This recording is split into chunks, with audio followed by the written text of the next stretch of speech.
What's going on, everybody? This is Project Premium Harvest, where this channel is dedicated towards leveraging debt to become rich. The premise behind this project is I took a HELOC loan against a rental property, and then from that money, I put it into a Robinhood account, and then I borrowed against that cash with Robinhood margin. So right now, by doing that, I have about $102,000 inside of this Robinhood account. So let's start getting into the details of the declaration date, ex-dividend date, and then distribution date for Yieldmax funds. And I'm focusing on Yieldmax funds, right? There's probably other different funds out there, but for me, I was looking at these crazy amounts of yields, and I had to make up an experiment to see if this is true or not, if you can become rich from these. So let's go ahead. To start, this is my first month doing this specific project, right? So the starting value is about $102,000 for my account.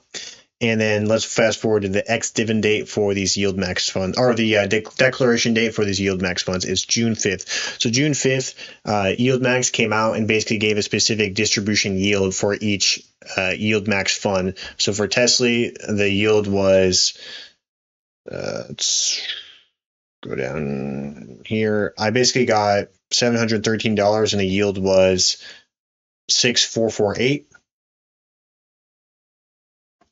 Let's go to amzy to check out the yield. So I basically made $1,050 off of amzy, and the yield for them was 0.9541.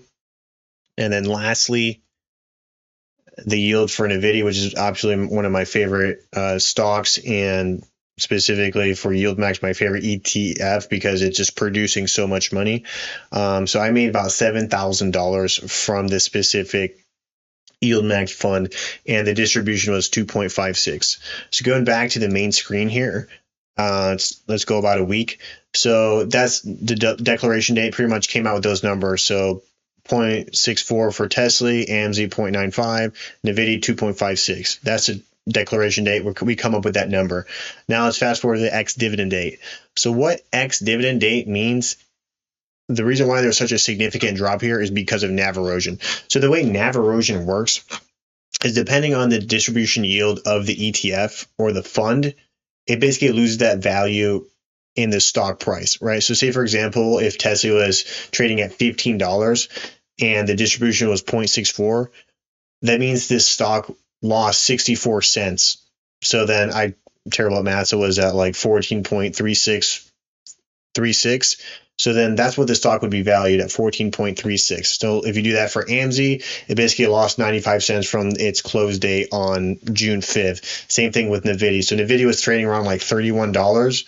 And then with that 2.56 distribution yield, it basically lost $2.56 per share.